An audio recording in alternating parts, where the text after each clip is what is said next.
Intelligent mathematics classes में आप सभी विद्यार्थियों का स्वागत। चल रहा है क्रैश कोर्स 2024 के लिए, ठीक है। यह ऑब्जेक्टिव का पार्ट 11 है। इसके पीछे हम 10 पार्ट अपलोड कर चुके हैं।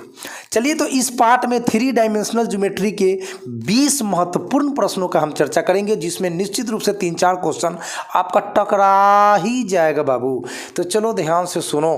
पहला प्रश्न क्या है? जेड अक्ष का डायरेक्शन कोसाइन यानी दिक् को ज्या क्या होगा? देखो, जेड अक्ष है तो ना आपको सबसे पहले 2 जीरो लिखना है, सबसे पहले 2 जीरो लिखना है और लास्ट में 1 लिख देना है। जेड अक्ष है इसलिए लास्ट में 1 लिख देना है। चलिए आगे बढ़ते हैं क्वेश्चन नंबर 2 में। क्वेश्चन नंबर 2 में कह रहा है कि यदि एल एम एन एक सरल रेखा की दिक् को ज्या है तो निम्नलिखित में कौन सही है? और आपके पास 4 ऑप्शन होगा, यानी एल एम एन में क्या संबंध होता है? तो रिलेशन होता है एल का स्क्वायर प्लस एम का स्क्वायर प्लस एन का स्क्वायर इक्वल टू 1, ठीक है। तो 1 वाला ऑप्शन को आप लोग करेक्ट समझेंगे। चलिए, तो यही आपका 2 का आंसर हो गया। चलिए सवाल नंबर 3 में आइए प्यारे बच्चों। यहाँ पे कह रहा है एक्स अक्ष का दिक् को ज्या क्या होगा? तो एक्स अक्ष का दिक् को ज्या यानी डायरेक्शन कोसाइन। तो एक्स अक्ष का डायरेक्शन कोसाइन, तो सबसे पहले ना 1 लिखना है, उसके बाद उससे 2 जीरो लिखना है, 1 0 0। एक्स अक्ष है इसलिए शुरू में 1, ठीक है। और पहला क्वेश्चन में क्या था? जेड अक्ष, तो लास्ट में 1। अब आगे बढ़ते हैं क्वेश्चन नंबर 4 में। 4 नंबर सवाल में कह रहा है कि बिंदु 4,3,7 और 1,-1,-5 के बीच की दूरी क्या है? तो प्यारे बच्चों, आप लोगों ने दूरी सूत्र पढ़ा है कि नहीं पढ़ा है? दूरी सूत्र, डिस्टेंस फार्मूला आप लोग पढ़ के आए। जरा मैं चर्चा कर दूं यहाँ पे 4 का सॉल्यूशन। देखिए, हमारे पास 2 पॉइंट है। एक पॉइंट ए मान लीजिए, जो कि यहाँ पर 4 3 7 दिया है, 4 3 7। दूसरा पॉइंट बी 1-1-5, 1-1-5 दिया गया है। हम लोग पहला बिंदु को x1 y1 z1 मान लेंगे, दूसरा बिंदु को x2 y2 z2 मान लेंगे, एंड ए से बीच की दूरी को हम लोग डी से सूचित करते हैं प्यारे बच्चों। एंड डी के लिए आप लोगों ने फॉर्मूला स्टडी किया होगा, दूरी सूत्र x2 माइनस x1 का whole square plus y2 minus y2 minus y1 का whole square plus z2 minus z1 का होल स्क्वायर, ठीक है प्यारे बच्चों। ये y1 है। अब जरा वैल्यू फटाफट डालिए इसमें। तो देखिए, आपका यहाँ पे x2 दिख रहा होगा 1, देख लीजिए 1। तो यहाँ पे 1 फार्मूला में माइनस होता है और x1 है 4, यानी 1-4 का होल स्क्वायर प्लस y2 आपको दिखाई दे रहा होगा बीच में -1, तो ये -1 फार्मूला में भी माइनस है। एंड y1 आपको यहाँ पर 3 दिख रहा होगा, तो 3 का होल स्क्वायर प्लस z2 आपको -5 दिख रहा होगा, z2, ठीक है। तो यहाँ पे -5 फार्मूला में माइनस होता है, एंड z1 आपको 7 दिख रहा होगा, तो 7 का होल स्क्वायर। अब इसको सरल कर देना है। 1 में 4 घटेगा बाबू, -3 का होल स्क्वायर, माइनस में 1 माइनस में 3 मिलके माइनस में 4 का होल स्क्वायर, और -5 -7 मिल करके माइनस में 12, इसका भी होल स्क्वायर। आगे बढ़ते हैं, तो -3 का स्क्वायर हो गया प्लस में 9, -4 का स्क्वायर 4 चौक 16 प्लस में, एंड -12 का स्क्वायर 144, 12 गुना 12 144 होता है, माइनस का स्क्वायर प्लस हो जाता है। 16 में 9 जोड़िएगा तो आपको 25 मिलेगा, और 25 में 144 जोड़िएगा तो 169 मिलेगा, और 169 को आप 13 गुना 13 लिख सकते हैं। इस तरह से 2 13 में से 13 रूट से बाहर निकल जाएगा, यानी कि आपका करेक्ट ऑप्शन है 13। तो 13 इकाई की दूरी है। तो 4 नंबर सवाल का जो जवाब है प्यारे बच्चों, वह है 13। चलिए क्वेश्चन नंबर 5 में आ जाइए। किसी सरल रेखा का दिक् अनुपात यानी डायरेक्शन रेशियोज, ठीक है, 1,3,5 है तो रेखा की दिक् को ज्याए यानी डायरेक्शन कोसाइन क्या होगी। इसमें आपको डायरेक्शन रेशियो दिया गया है एंड डायरेक्शन कोसाइन पूछा जा रहा है। चलिए तो इसको हम सॉल्व करके बताते हैं कि इस तरह के प्रश्नों का किस तरह से जवाब देते हैं। डायरेक्शन रेशियो को हम लोग स्मॉल a b c से डिनोट करते हैं प्यारे बच्चों।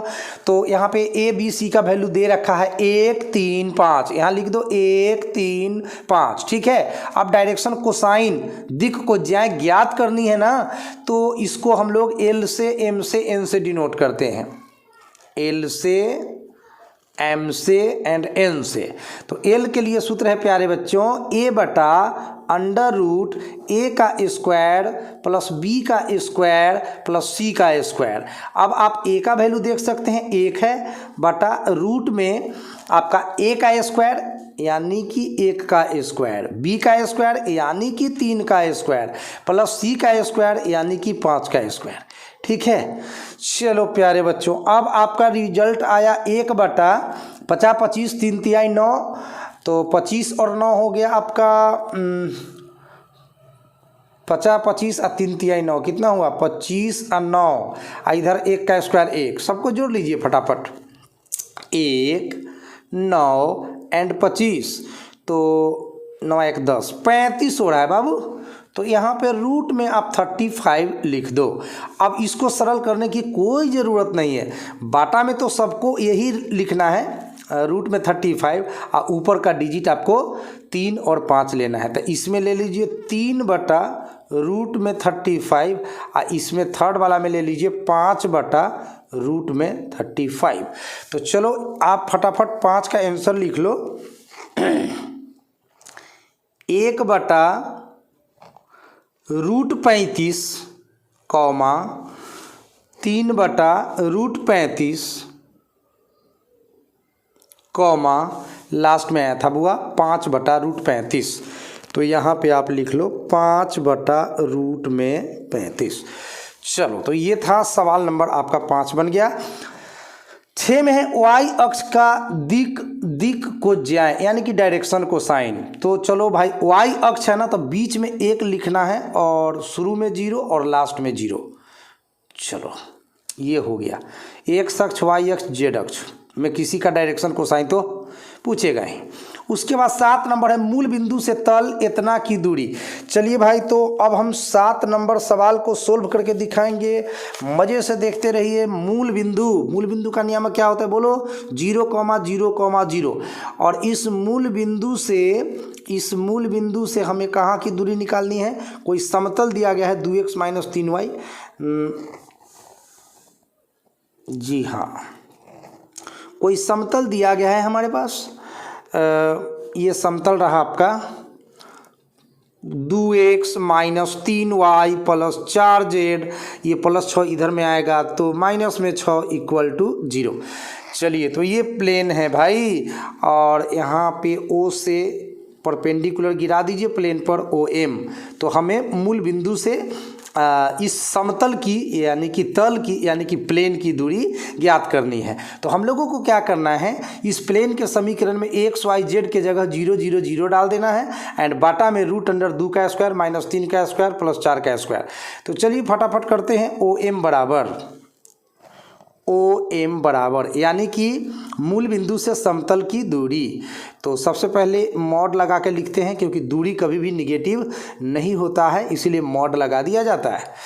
तो चलिए सबसे पहले प्लेन के समीकरण 2 x का मान 0 डालना है आपको, -3 y का मान भी 0 और +4 z का मान भी 0, -6 रह गया अपना जगह पर, बटा में रूट में a का स्क्वायर b का स्क्वायर c का स्क्वायर। तो ये रहा 2 का स्क्वायर, फिर रहा -3 का स्क्वायर, फिर रहा 4 का स्क्वायर। बस इसी को सोल्व कर दीजिए और आपका आंसर आ जाएगा, यानी कि मूल बिंदु से प्लेन की दूरी निकल जाएगी।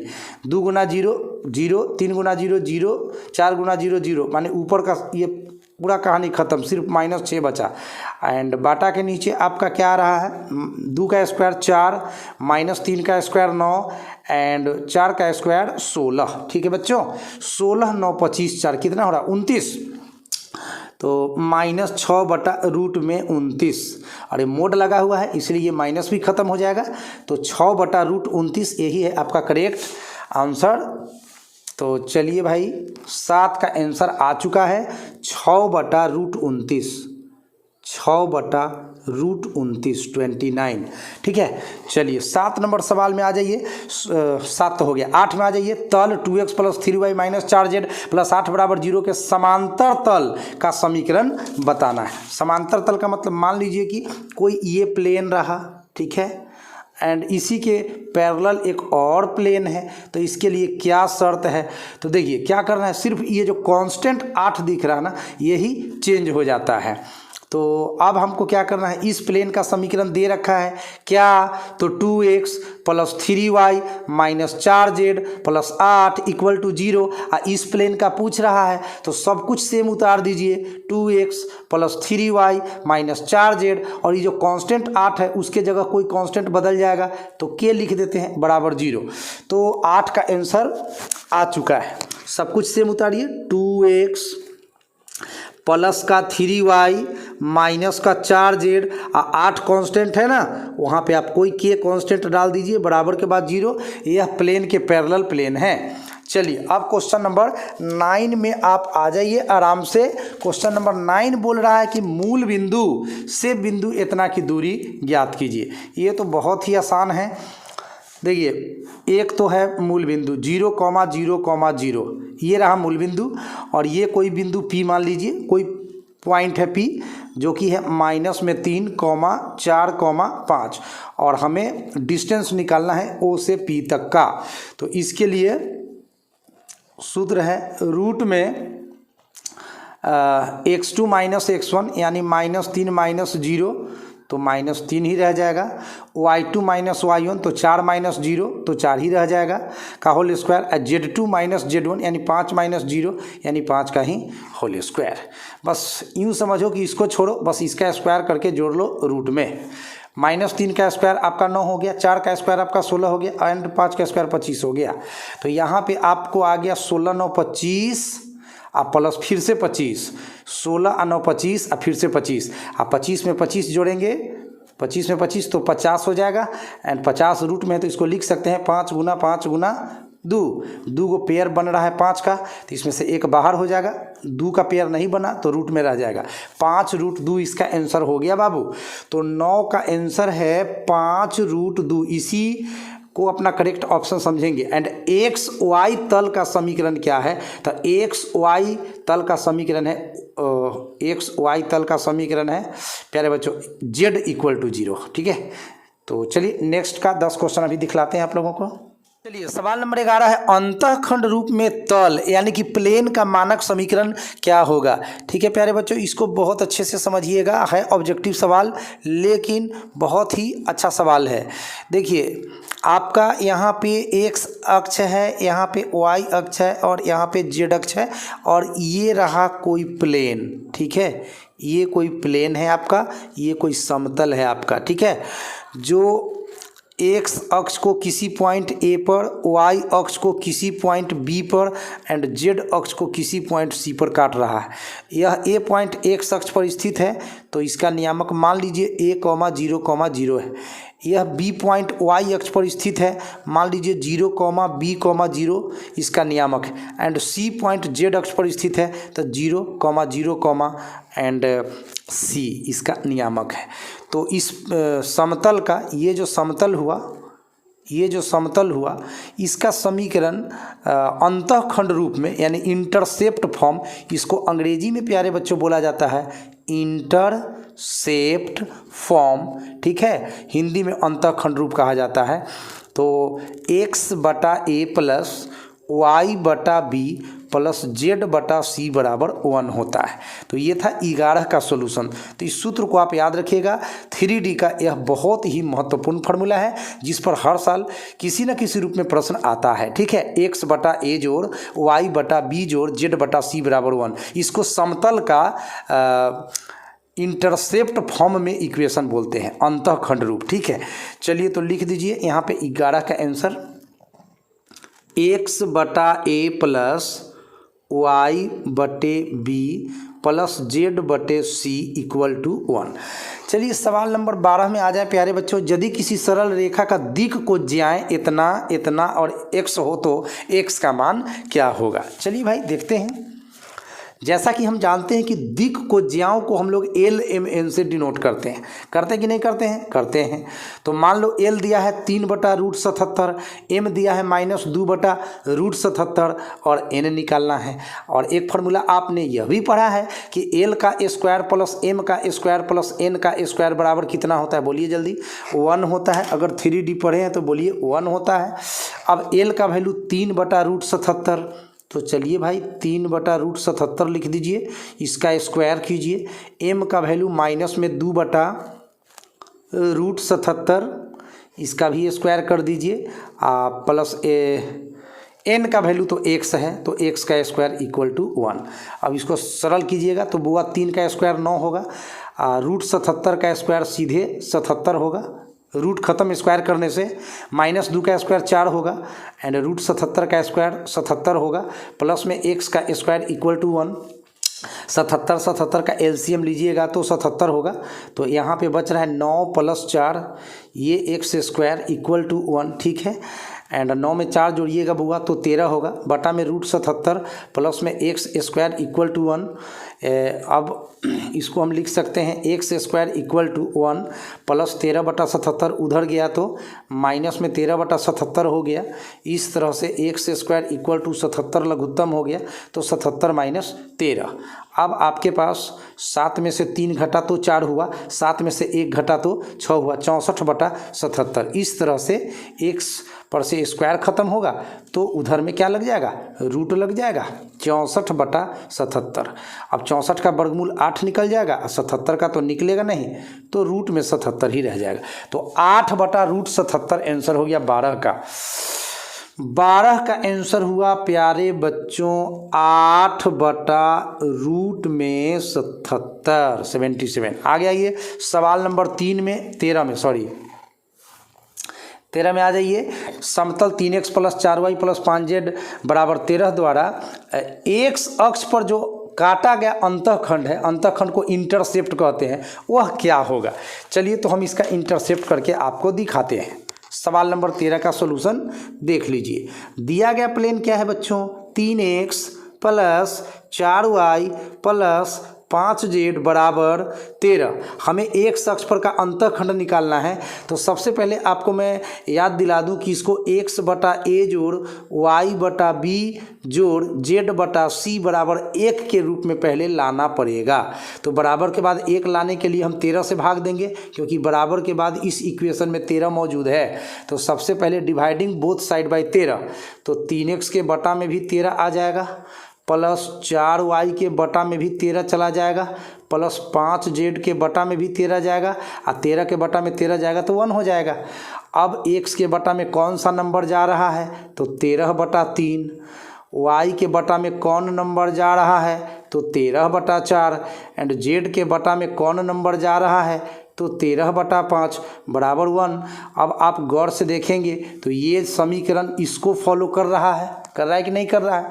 तो अब तो x अंतःखंड पूछा गया हम लोगों से, x अक्ष पर काटा गया अंतःखंड पूछा गया है। तो देखिए कि x के बटा में कौन सा नंबर आया, तो 13/3 आया, तो इसका आंसर हो जाएगा 13/3। चलिए आगे बढ़िए। 14 नंबर सवाल आप देख पा रहे होंगे।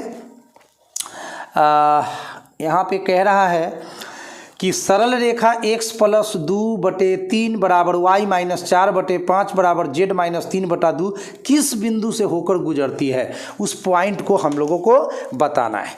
चलिए तो इसके लिए क्या करते हैं प्यारे बच्चों, जरा मैं पेज ले लूँ। चलिए अच्छा से समझिएगा किस बिंदु से निकलती है, कैसे हम उस पॉइंट को निकालेंगे। तो रेखा का सी फॉर्म यानी कि कार्टेशियन रूप जो होता है वह कुछ ऐसा होता है, x - x1/a बराबर y - y1/b बराबर z - z1/c। इस रूप को स्ट्रेट लाइन का सी फॉर्म कहा जाता है। कार्तीय रूप। ठीक है प्यारे बच्चों, तो सबसे पहले इस रूप में हम इसको व्यक्त करेंगे जो हमारा समीकरण दिया गया है 14 नंबर क्वेश्चन में। तो x + 2 बटा में 3 बराबर y - 4 बटा में 5 बराबर z - 3 बटा में 2। अभी यहाँ पे थोड़ा सा गड़बड़ चल रहा है, देखिए यहाँ पे माइनस है, यहाँ पे प्लस है, तो थोड़ा सा दिमाग लगा दीजिएगा। x - 2 लिख दीजिए एंड बटा में 3 बराबर सेम टू सेम लिखिए y - 4 बटा में 5 एंड z - 3 एंड बटा में 2। ठीक है, अब आप मिला लीजिए, इसको यह फॉलो कर रहा है, बिल्कुल कर रहा है। x - x1 बटा 3 y - y1 बटे 5 z - z1 बटा 2।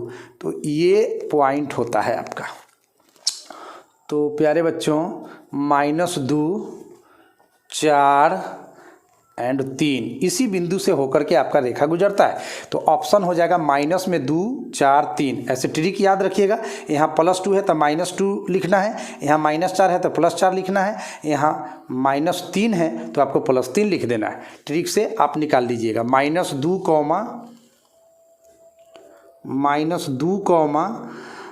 4 एंड 3 इसी पॉइंट से होकर के ये रेखा गुजरती है। नेक्स्ट क्वेश्चन नंबर 15 की ओर चलेंगे हम लोग। सरल रेखा x + 1 बटा 3 बराबर y - 2 बटा 3 बराबर z - 5 बटा 6 का दिक् अनुपात डायरेक्शन रेशियो। तो बटा के नीचे 3 नंबर आपको दिख रहा होगा, 3 3 6, तो यही हो गया दिक् अनुपात।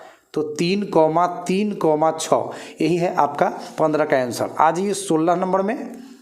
चलिए 16 नंबर क्वेश्चन कह रहा है कि तल इतना के अभिलंब का दिक् अनुपात क्या है। तो किसी प्लेन पर, ठीक है, किसी प्लेन पर 16 का आंसर में आइए। जैसे ये कोई प्लेन है प्यारे बच्चों, तो इस पर हम एक परपेंडिकुलर ड्रॉ करते हैं, तो इसी को नॉर्मल कहा गया है। क्या कहते हैं? नॉर्मल, मतलब हिंदी में इसको अभिलंब कहते हैं, जो प्लेन पे 90 डिग्री का कोण बनाकर खड़ा होता है। ऐसा कोई सरल रेखा होता है, वह प्लेन का नॉर्मल कहलाता है। तो उसका जो दिक् अनुपात होता है वह डिफाइन है x का गुणांक यानी कि 1, y का गुणांक यानी कि 2, z का गुणांक यानी कि -3। तो x y z का जो गुणांक होता है उसको अभिलंब का दिक् अनुपात कहा गया है। तो चलिए हो गया आंसर। एंड सवाल नंबर हम आते हैं 17 में। चलिए भाई 17 नंबर सवाल आपका कहता है कि x अक्ष की दिक् को ज्यों का योग। तो देखिए सवाल को घुमाता है थोड़ा सा डराने के लिए, बट डरता कौन है। सबसे पहले x अक्ष का जो डायरेक्शन कोसाइन होता है, direction cosines of x axis क्या होता है प्यारे बच्चों? अभी भी बताया ना 1 0 0। अब कह रहा है इसका योग, जोड़ दो ना, योग मतलब अंग्रेजी में इसको बोलेंगे SUM, सम। तो जोड़ो 1 + 0 + 0, ये तो 1 ही होगा। तो बस इसका आंसर में सिर्फ आपको 1 लिखना है। अब है YZ तल का समीकरण। तो देखिए इसमें y है और z है, कौन गायब है? x गायब है। तो जो गायब है वो 0, x बराबर 0 लिख दीजिए, वही आंसर हो गया। एंड 19 नंबर सवाल का जवाब आप देख पाएंगे।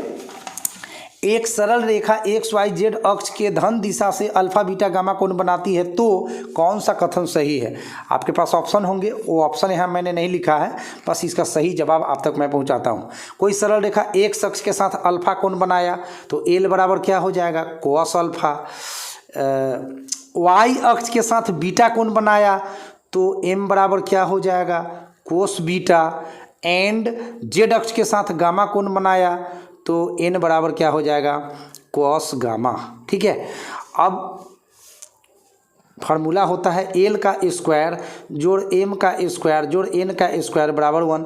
L का वैल्यू cos अल्फा है ना, तो हम लिख देंगे cos स्क्वायर अल्फा।